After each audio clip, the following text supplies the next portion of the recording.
बोलो माता रानी की जय। दुर्गा सप्तशती का 11वां अध्याय। देवताओं का देवी की स्तुति करना और देवी का देवताओं को वरदान देना।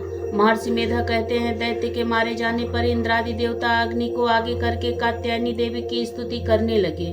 उस समय अभीष्ट की प्राप्ति के कारण उनके मुख खिले हुए थे। देवताओं ने कहा, हे शरणागतों के दुख दूर करने वाली देवी, तुम प्रसन्न हो। हे संपूर्ण जगत की माता, तुम प्रसन्न हो। विश्वेश्वरी, तुम विश्व की रक्षा करो, क्योंकि तुम इस चर और अचर की ईश्वरी हो। हे देवी, तुम संपूर्ण जगत की आधार रूप हो, क्योंकि तुम पृथ्वी रूप में भी स्थित हो और अत्यंत पराक्रम वाली हो। देवी हो, तुम विश्व की शक्ति हो और विश्व की बीज परम माया हो, और तुम उनमें से इस संपूर्ण जगत को मोहित कर रखा है। तुम्हारे प्रसन्न होने पर ही यह पृथ्वी मोक्ष को प्राप्त होती है। हे देवी, संपूर्ण विद्याएं तुम्हारे ही भिन्न भिन्न स्वरूप हैं। इस जगत में जितनी स्त्रियां हैं वह सब तुम्हारी ही मूर्तियां हैं। एकमात्र तुमने ही इस जगत को व्याप्त कर रखा है। तुम्हारी स्तुति किस प्रकार हो सकती है, क्योंकि तुम परम बुद्धि रूप हो और संपूर्ण प्राणी रूप, स्वर्ग और मुक्ति देने वाली हो। अतः इसी रूप में तुम्हारी स्तुति की गई है। तुम्हारी स्तुति के लिए इससे बढ़कर और क्या युक्तियां हो सकती हैं। संपूर्ण जनों के हृदय में बुद्धि रूप होकर निवास करने वाली, स्वर्ग तथा मोक्ष प्रदान करने वाली, हे नारायणी देवी, तुमको नमस्कार है। कला, काष्ठा आदि रूप से अवस्थाओं को परिवर्तन की ओर ले जाने वाली तथा प्राणियों का अंत करने वाली नारायणी, तुमको नमस्कार है। नारायणी, संपूर्ण मंगलों के मंगल स्वरूप वाली, हे शिवे, हे संपूर्ण प्रयोजनों को सिद्ध करने वाली, हे शरणागत वत्सला, 3 नेत्रों वाली गौरी, तुमको नमस्कार है। सृष्टि, स्थिति तथा संहार की शक्ति भूता सनातनी देवी, गुणों का आधार तथा सर्व सुखमयी नारायणी, तुमको नमस्कार है। हे शरण में आए हुए शरणागतों, दीन दुखियों की रक्षा में तत्पर, संपूर्ण पीड़ाओं को हरने वाली नारायणी, तुमको नमस्कार है। हे नारायणी, तुम ब्रह्माणी का रूप धारण करके हंसों से जुते हुए विमान पर बैठती हो तथा कुश से अभिमंत्रित जल छिड़कती रहती हो। तुम्हें नमस्कार है। माहेश्वरी रूप से त्रिशूल, चंद्रमा और सर्पों को धारण करने वाली, हे महा वृषभ वाहन वाली नारायणी, तुम्हें नमस्कार है। मोरों तथा मुकुटों से घिरी हुई रहने वाली, महाशक्ति को धारण करने वाली, हे कौमारी रूप धारणी निष्पाप नारायणी, तुम्हें नमस्कार है। हे शंख, चक्र, गदा और सांग धनुष रूप आयुधों को धारण करने वाली वैष्णवी शक्ति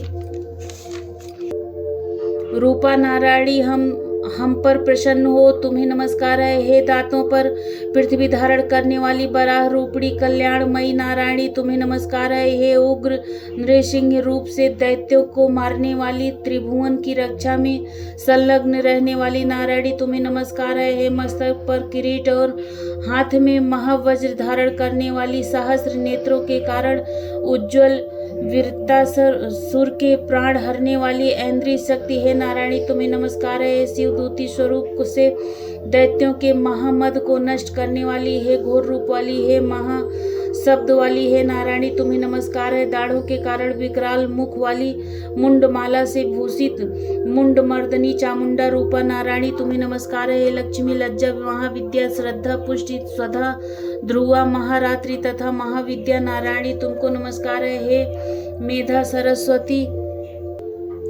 सर्वोत्कृष्ट ऐश्वर्य रूपणी पार्वती, महाकाली, नित्या तथा इस रूपणी नारायणी, तुम्हें नमस्कार है। हे सर्वस्वरूप, सर्वेश्वरी, सर्वशक्ति युक्त देवी, हमारी भय से रक्षा करो, तुम्हें नमस्कार है। कात्यायनी, तीनों नेत्रों से भूषित, यह 13 सौम्य मुख सब तरह के डरों से हमारी रक्षा करे, तुम्हें नमस्कार है। हे भद्रकाली, ज्वालाओं के समान भयंकर, अति उग्र एवं संपूर्ण असुरों को नष्ट करने वाला तुम्हारा त्रिशूल हमें भयों से बचावे, तुमको नमस्कार है।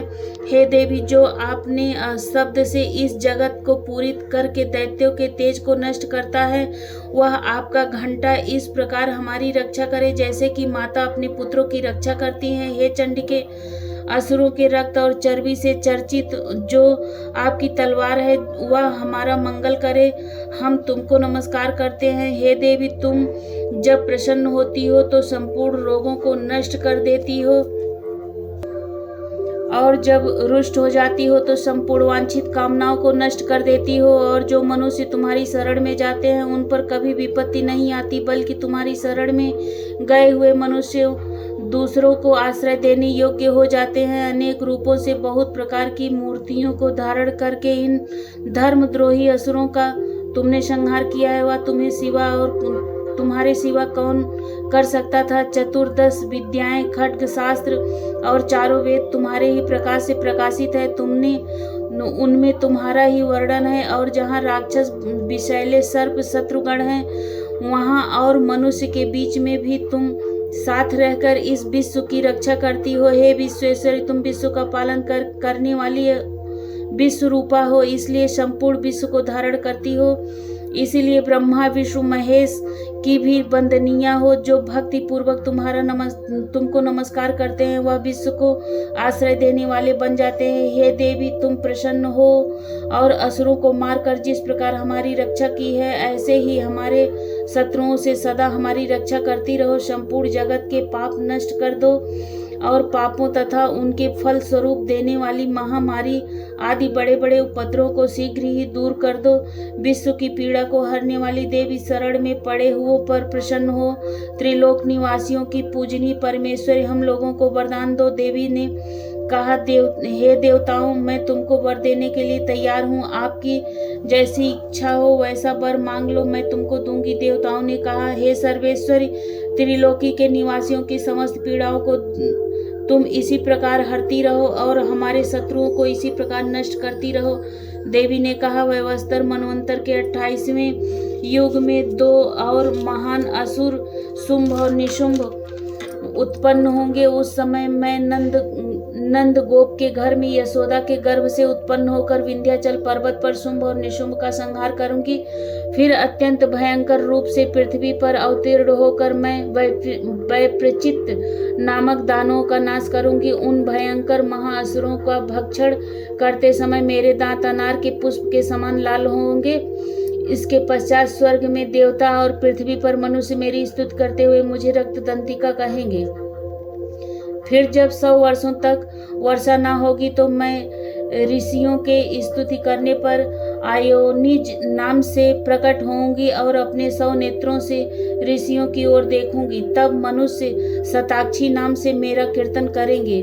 उसी समय मैं अपने शरीर से उत्पन्न हुए प्राणों की रक्षा करने वाले शाकों द्वारा सब प्राणियों का पालन करूंगी और तब इस पृथ्वी पर शाकंभरी के नाम से विख्यात होंगी। और इसी अवतार में मैं दुर्ग नामक महाअसुर का वध करूंगी और इससे मैं दुर्गा देवी के नाम से प्रसिद्ध होंगी। इसके पश्चात जब मैं भयानक रूप धारण करके हिमालय निवासी ऋषियों महर्षियों की रक्षा करूंगी, तब भीमक देवी के नाम से मेरी ख्याति होगी। और जब फिर अरुण नामक असुर 3 लोकों को पीड़ित करेगा, तब मैं असंख्य भ्रमरों का रूप धारण करके उस महादैत्य का वध करूंगी। तब स्वर्ग में देवता और मृत्यु लोक में मनुष्य मेरी स्तुति करते हुए मुझे भ्रामरी नाम से पुकारेंगे। इस प्रकार जब जब पृथ्वी राक्षसों से पीड़ित होगी तब तब मैं अवतरित होकर शत्रुओं का नाश करूंगी। बोलो माता रानी की जय। इस प्रकार 11वां अध्याय समाप्त होता है।